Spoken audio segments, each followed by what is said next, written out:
Hello, my name is Kurt Owens, and I am in the process of completing my first observing video for my practicum plan for Lamar University. Today I'll be going into a colleague's classroom. This colleague is a fifth-year teacher. He has been a very successful teacher from everything that our administrators and our other colleagues say. Students seem to have a good respect for him. The students are very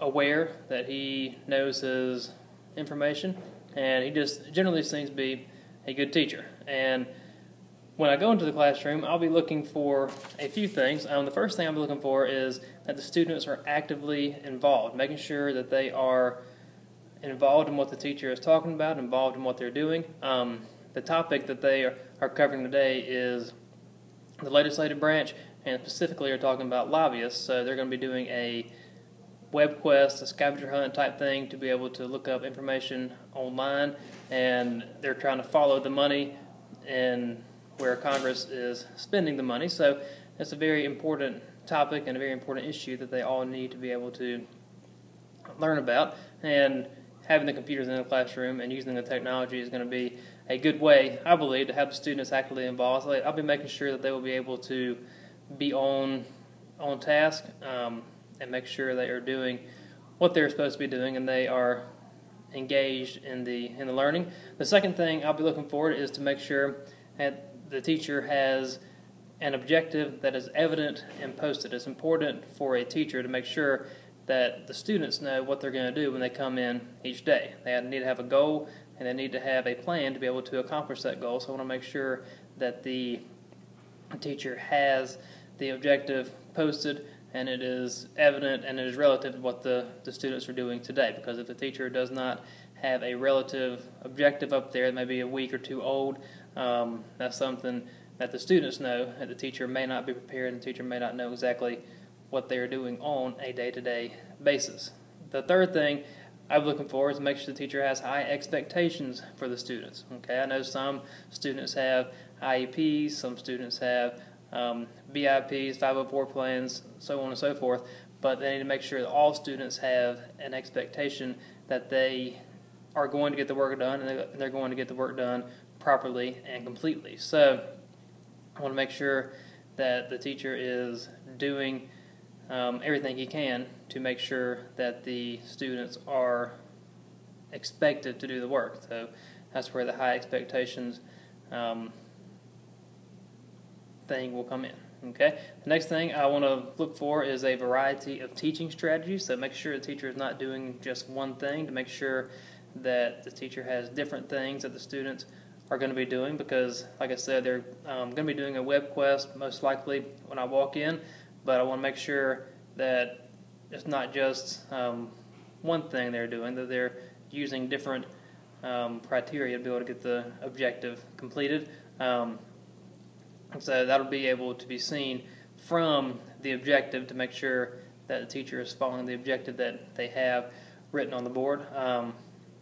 Next is going to be positive reinforcement for the students, to make sure that the teacher is able to walk around, to be engaged with the students, to make sure that they have positive reinforcement, they're getting things done. If they have questions, the teacher should be there to answer those questions, and to be able to see that every student is in a position where they're going to be able to learn. So I want to make sure the teacher is walking, like I said, being engaged with the students, positively reinforcing the assignment, and to answer any questions that the student may have. The next, and probably in my opinion the most important is effective classroom management. The teacher has to have control of his or her classroom. If the teacher does not have that, it should be immediately evident that they do or do not. If they do have control of the classroom, the students will be on task, the students will be engaged, the students will be completing the assignment that is expected to be completed. And if the teacher does not, the students will not be engaged. Students will be engaged in off-task behavior. So the first thing that I'll be able to notice pretty much as soon as when I walk into the classroom, as I'm looking through the eyes of an administrator, is if the teacher has effective classroom management. Basically, if the teacher has control of the classroom. And if they do not, that is something that definitely needs to be addressed quickly, because if you do not have effective classroom management, you might be the smartest or the best teacher around, but if the students are not managed properly in the classroom, all that stuff falls by the wayside.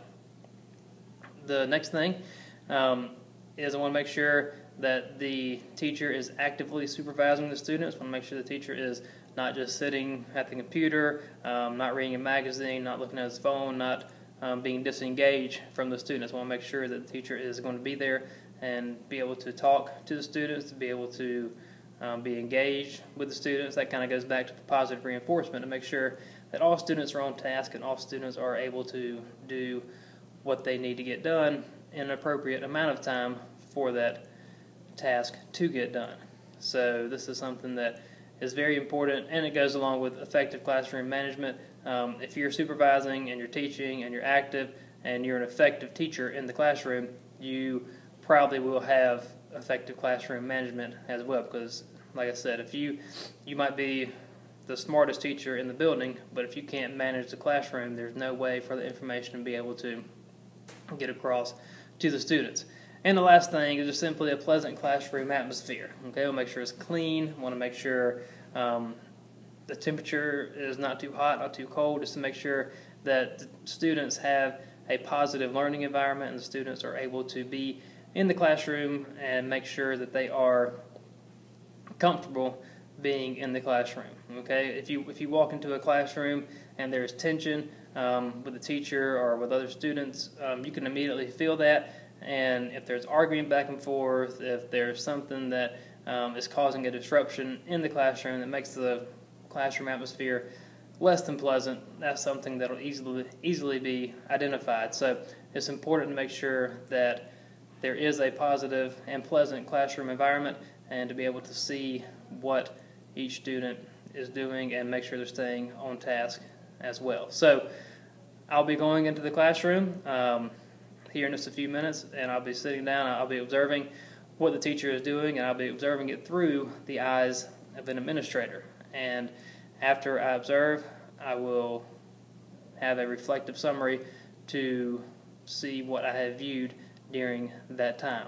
So I look forward to completing this video, and I look forward to observing a classroom through the eyes of an administrator, because it's very important that I begin to see the school and begin to see things that I'm doing in the classroom myself, and things that other teachers do in the classroom, and start viewing them through the eyes of an administrator, because eventually that is my goal. That's why I'm in this program. So, thank you.